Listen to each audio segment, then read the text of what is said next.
Welcome back to The Lead. I'm Jake Tapper, and now the world lead. An American pastor saying he's endured 6 months of beatings in an Iranian prison. His wife pleading with the U.S. to do something before he dies in there. She'll join us with her message.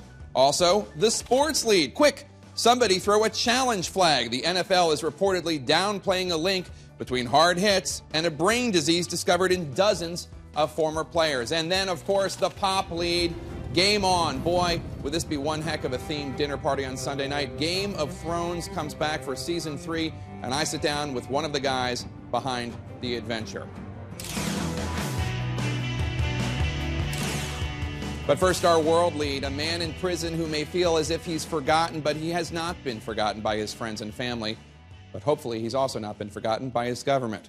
Pastor Saeed Abedini, an Iranian-born man who is a U.S. citizen, has been sitting in an Iranian prison since September. And his crime? His faith. Saeed Abedini is a man who was transformed by his Christian faith and imprisoned for it. Now the U.S. government is calling on Iran to release him immediately. Not long after I became a believer, that one night a voice woke me up and said, "Saeed, I am coming back soon. Go preach my gospel." Abedini had been living for years in Boise, Idaho with his wife and children, working as a pastor. But before he came to America, he had run a series of underground churches in Iran to the objections of the government there.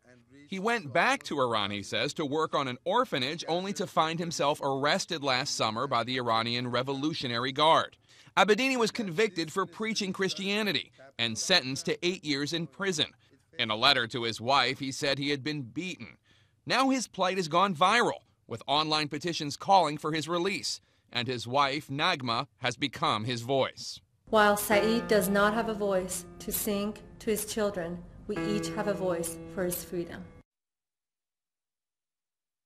Joining me now from Idaho is Nagma Abedini, the wife of Pastor Saeed Abedini. They're being represented by the American Center for Law and Justice, and its executive director, Jordan Secular, joins me here in Washington. Both of you, thank you for being here. Nagma, your husband's been in this Iranian prison now for 6 months. He's serving an 8-year sentence. How did this happen?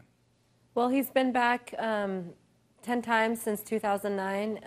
It's working on an orphanage that was government approved, and he was working with the government officials on it. And this time around, they decided to arrest him. It was quite a bit of a surprise for us that they did arrest him, but they've been cracking down on Christianity more with the Revolutionary Guard getting involved in the last few months. And what specifically have they charged him with? Yeah, Christian gatherings, and they're saying that it is a threat to the national security. When was the last time you saw him or spoke to him? Last time I saw him, I dropped him off at the airport in June 22nd, and he was supposed to be back by end of July. And last time I spoke to him, I had a few, since his arrest, there was a few phone calls they allowed him to make from the prison. Last time was the last time I was allowed by the government to speak to him was January 9th. It was only a few minutes, and he was mainly talking to the kids and telling them how much he loved them and how much he was proud of them. So it was January 9th. And how are your children doing? They're struggling. They are. It's the reality of our life. It's everyday reality that we're faced to. It's over 180 days that he's been gone, and actually he's been in prison, but even more than that he's been gone. In June it will be a year, and they miss him terribly. They cry, they ask for him, and they're struggling every day. Jordan, where are you in terms of working to get him freed?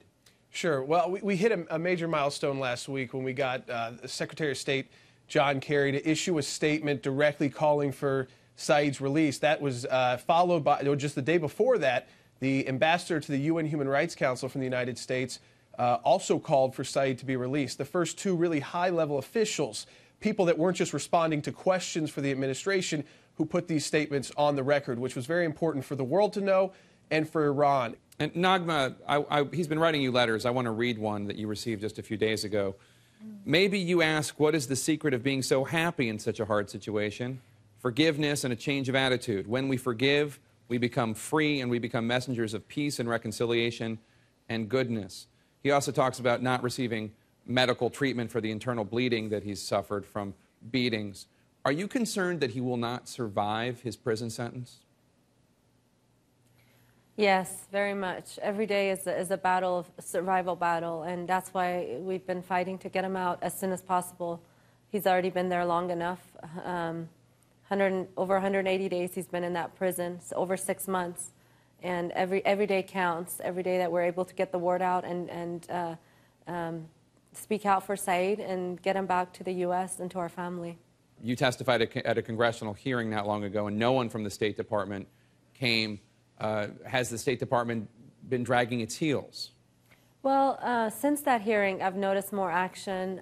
They've promised to do more, even though I'm still not sure exactly what's being done with the diplomatic efforts, but they did promise that they would do more. And it was really great news for Secretary Kerry to speak out on. His statement was very strong, and it was very encouraging to get that statement from him. And whatever we're able to do, I'm not sure our scope of what our government can do or through other governments, but I'm hoping that every action is being taken to get Saeed out of that prison before he loses his life there. Naghmeh Abedini, Jordan Sakulo, thank you so much for sharing your story. We wish you the best of luck in your case.